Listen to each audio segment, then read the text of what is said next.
My name is David, and the day my entire operation collapsed began with a single act of kindness. I had been operating as a warlock for 12 years, and one of my primary assignments was to position spiritually marked individuals at strategic locations, outside houses of worship, near financial institutions, at busy intersections throughout the city. These individuals had been spiritually prepared. When people gave them money, we harvested that transaction in the spirit realm. The exchange of resources between a believing person and our agent created a spiritual transfer that we collected and redirected. But one day, something went catastrophically wrong. A man stopped and gave money to one of my operatives, a woman I had positioned outside a large assembly in Abuja. I was monitoring the transaction in the spirit realm, waiting to collect what I considered my rightful portion of the blessing transfer. But before he drove away, he did something I was completely unprepared for. He placed his hand gently on her shoulder and spoke words over her. He said, "May the Eternal bless you and keep you. I pray the covering of the divine surrounds you completely." The moment those words left his mouth, the woman I had sent there began to scream. She collapsed to the ground, convulsing. I felt a shock wave move through the spirit realm with such force that it knocked me backward in the spirit. The ritual altar I had constructed to collect financial blessings from that location exploded, and every operative I had positioned across that city became powerless overnight. That one prayer did not simply protect his act of giving, it dismantled my entire network in that region. Tonight, I am going to teach you how to give to those in need the way that man did, with genuine compassion and genuine spiritual authority, because giving is a sacred and ancient principle, but unprotected giving can open doors you never intended to open. Let me be absolutely clear from the beginning. Not every person asking for help on the street is a spiritual agent.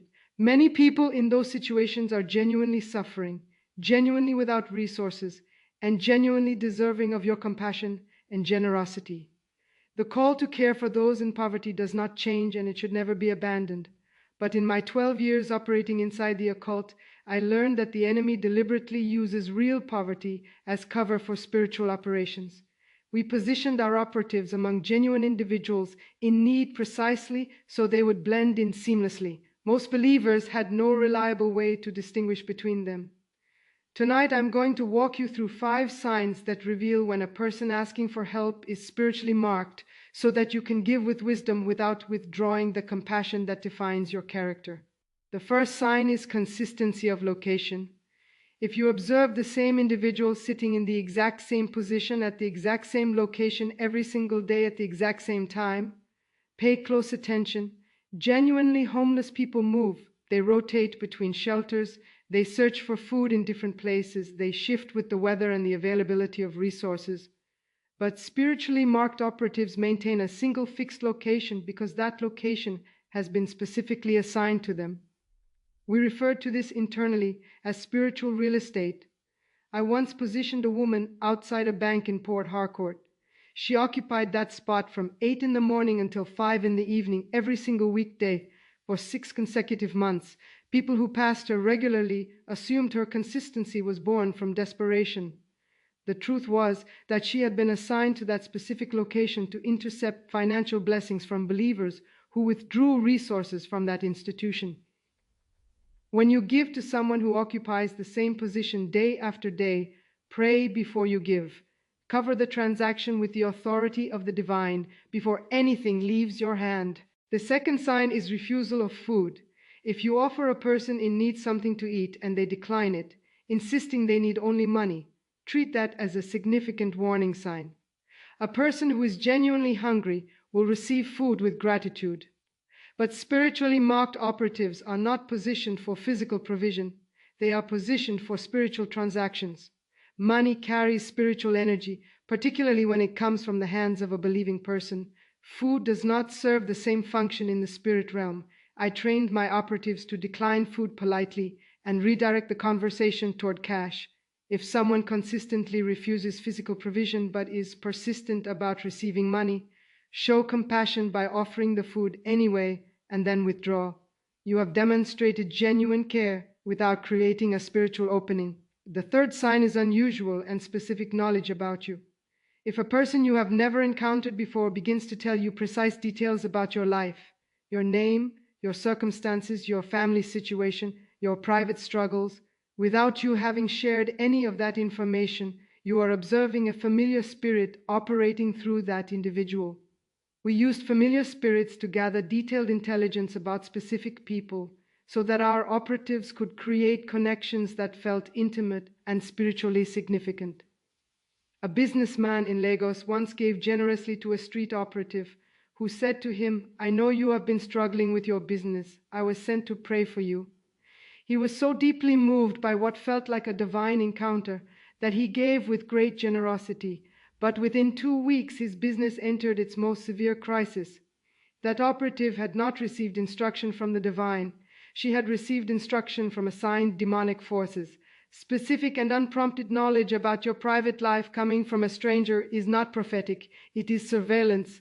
The fourth sign is a noticeable reaction when you speak the name of the divine. If you say something as simple as "the Eternal bless you" or "the divine loves you," and the person becomes visibly uncomfortable, avoids eye contact, shifts their posture, or rapidly changes the subject, pay attention to that response. People who are genuinely in need and who carry any degree of faith will respond with openness or warmth when the name of the Most High is spoken over them. But operatives carrying active demonic assignments react to that name because it directly threatens the operation they are there to execute. I once observed a believing woman give money to one of my operatives and speak this over her: "I pray in the authority of the divine that you are blessed and covered." The operative immediately dropped her eyes, muttered something unintelligible, and moved away with unusual speed. The sacred name exposes what is hiding beneath the surface. Use it deliberately and observe what surfaces in response. The fifth sign is entitlement without gratitude. People who are genuinely in need almost universally express genuine thankfulness when someone stops to help them. Sometimes the gratitude is overwhelming because the act of being seen and helped carries enormous emotional weight for someone who has been ignored repeatedly. But spiritually marked operatives frequently receive money without any acknowledgement. No eye contact, no expression of thanks, no recognition of the person giving. That absence of gratitude is not incidental. It comes from a demonic orientation that does not perceive your giving as an act of generosity. It perceives it as a rightful collection, a spiritual transaction that they are entitled to complete. I trained my operatives to receive without emotional response precisely because emotional connection was a liability. We did not want relationship. We wanted the transaction. If someone receives your gift without the slightest acknowledgement of your presence or your generosity, something spiritually significant is happening beneath the surface. So how do you give to those in genuine need without inadvertently giving the enemy access to your finances and your spiritual life? First, pray before you give. You can do this silently or aloud. Simply declare, "Eternal Father, let this giving be a blessing and not an opening. I give under the covering and authority of the divine." That declaration covers the transaction before it is completed. Second, speak the authority of the Most High over the person regardless of who they are. Even if they are a spiritually marked operative, that declaration can fracture their assignment, exactly the way it fractured mine when spoken over my agent in Abuja. Third, give physical provision whenever possible. Food, water, clothing, and other necessities meet genuine need directly without creating the kind of spiritual transaction that money can generate. Fourth, give through trusted and accountable channels. Established ministries, vetted charitable organizations, and faith communities with genuine accountability structures for the care of the poor allow your generosity to reach people in need without spiritual exposure. Fifth, honor the inner check. If something in your spirit feels uneasy about giving to a specific individual, do not override that signal with social pressure or guilt. Compassion and discernment are not in opposition to each other. They are designed to operate together. Let me tell you what happened after that man prayed over my operative in Abuja. She came to me the following day with something completely changed in her eyes. She said, "I cannot continue this assignment. When he prayed over me, something left my body. I felt it leave physically." She withdrew from the operation, and in the months that followed, she surrendered her life entirely to the divine. That single prayer did not only protect the man's act of giving, It broke the chains of a woman who had been held in spiritual bondage, and that is when the full weight of what I was fighting against became undeniable to me. The authority I was opposing was so far beyond anything I had access to that the comparison was almost absurd.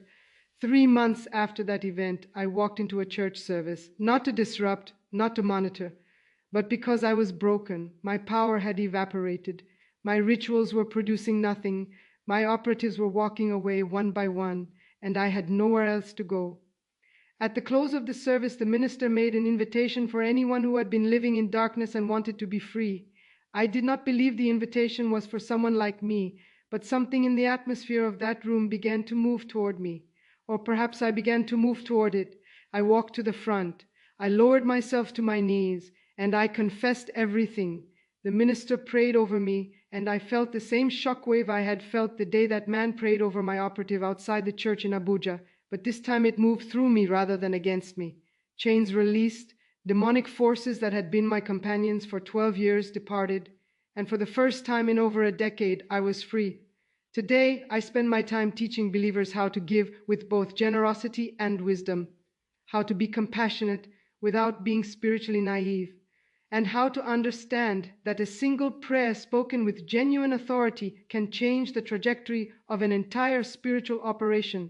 For the giver, for the receiver, and for the kingdom of light, let us pray together right now.